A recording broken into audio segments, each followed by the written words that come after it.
At the age of 15, she composed one of the most significant piano concertos of the Romantic period. She fought her way through the male-dominated music world until she was endlessly admired. She gave birth to 8 children, a 60-year concert career, and she set new standards in the way piano concerts are performed. How many people are we talking about here? Just one. Clara Schumann, the female icon of the Romantic music era. My name is Clemens, I'm a composer and pianist, and I love music and I love the story behind it. Today we are going to talk about the life of Clara Schumann. Before talking about Clara Schumann, we first need to discuss the time and place in which she grew up. 1819 in Leipzig, Germany, a city still recovering from the wars against Napoleon Bonaparte. At that time, Leipzig was one of the most important musical cities in Europe. And it was also an era of musical prodigies who seemed to emerge from every corner. People had a deep appreciation for individuality, emotional expression, and virtuosity. This was the age of musical romanticism. Clara Schumann was born as Clara Wieck. Her childhood began turbulently. Her mother, Marianne, left her father, Friedrich, early on. It must have been a difficult time for her. Clara didn't speak a word until she was 5 years old. She was not a carefree child. Her father, Friedrich Wieck, placed her at the piano at a very young age and quickly recognized her extraordinary talent. Friedrich Wieck, you can see him here with a somewhat slight grim expression, I would say, was a highly renowned piano teacher of his time. But he was also someone who never managed to succeed as a composer or pianist. And, as is often the case, he wanted to realize through his child what he himself could never achieve, becoming a recognized musician. He taught Clara using strict methods. For example, he used the chiroplast, difficult word, a kind of finger-supporting device designed to help beginners understand the correct hand position. So here's a picture of this tool. It's installed on the piano over the keyboard, so imagine putting your hands in it and then playing the piano. Yes, dear pianists, this was obviously the truly tough time. Friedrich Wieck developed a rigorous training plan for Clara. Piano practice, music theory, and even extensive walks were all part of her schedule. Her days were meticulously planned, and Clara quickly demonstrated an extraordinarily great talent. She was a very fast learner and gave her first public performance in Leipzig when she was just 9 years old. I'm lucky to live in Leipzig, so let's take a trip there and breathe in the air where Clara Schumann grew up. Welcome in Leipzig. We are here at the Market Square. As I mentioned, Leipzig was one of the musical capitals in Europe back then. Countless renowned musicians and personalities lived and worked here. So let's briefly turn to this side. Here you can see the Thomas Church, where Johann Sebastian Bach was the cantor for many years, playing new pieces every Sunday and writing music history. Felix Mendelssohn Bartholdy was in the city, Richard Wagner too. The list is endless. And of course, the city's most famous daughter, Clara Schumann. Let's walk 100 meters in this direction. So here is where Clara Schumann grew up. She lived here with her father for many years, practicing countless hours of piano. Today, there's a posh hotel. So imagine, in times gone by, you would hear the piano wafting from the windows. Now you can hear posh people sip their champagne. I prefer the former to the latter, but let's walk 100 meters in this direction. We are here in front of the Gewandhaus, the main concert hall in Leipzig, where Clara Schumann played her first concert, let's recall, when she was 9 years old. So the city is full of small reminders of Clara Schumann. She's omnipresent here in Leipzig.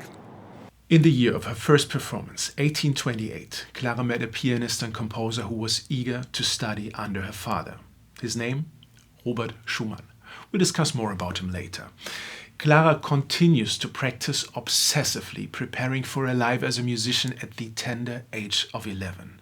Her father becomes the central figure in her life, first as her strict teacher, now as her manager. For Clara, music is everything. What a time it was back then. Her father even wrote in her diary in the first person. Clara started composing at a young age too.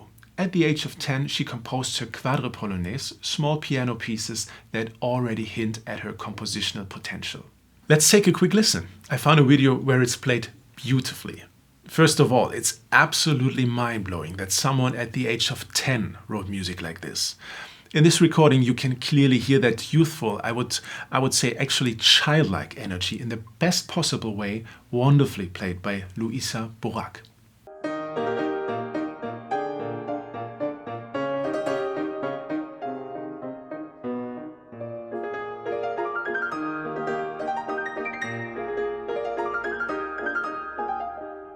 This is such a mood booster, is it? I listen to this from time to time. The links to the music are below the video. I can only recommend it. One more thing before we continue. This channel is about sharing inspiration, music and stories. So if you have any thoughts, favorite music from Clara Schumann, or in general, let's share it in the comments. In 1832, she embarked on her first major tour to Paris. Friedrich Chopin was one of the greatest musicians in Paris at that time. Friedrich Wieck, of course, knows this, and he instructs Clara to include pieces by Chopin in her repertoire. Let's briefly consider how we undertake travel today. We settle into a comfortable train seat, read a book, watch a series, or for a 2-hour flight, put on comfortable headphones and watch the clouds. It is, isn't it? Back then, it was different. They were on the road to Paris for 4 days and nights. You have to imagine, old, unsprung carriages, dreadful accommodations, poor food. Often traveling at night with just a few hours of sleep in between. It's winter and it's bitterly cold. And Clara is only 12 years old. What a tough challenge this must have been. They arrive in Paris, the metropolis. Friedrich Wieck believes that Clara can refine her skills here. The city makes a big impression on her, even though the magnificent boulevards and the Eiffel Tower do not yet exist. But the stay proves challenging. The city seems saturated with music, making it difficult for Clara's father to find suitable venues and instruments.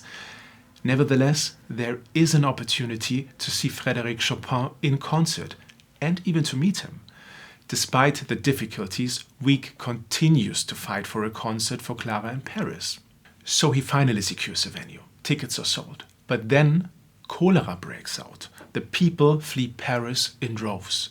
The concert still takes place with proceeds barely covering the costs, and Clara and her father leave Paris in frustration. They return to Leipzig.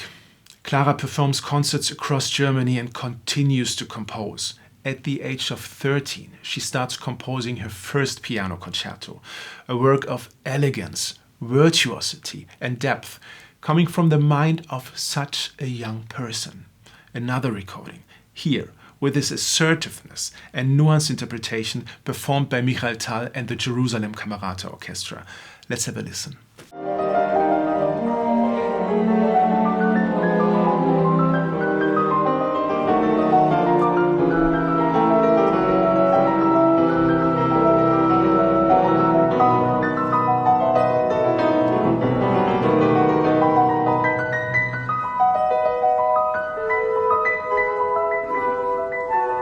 Wonderful. What an amazing performance.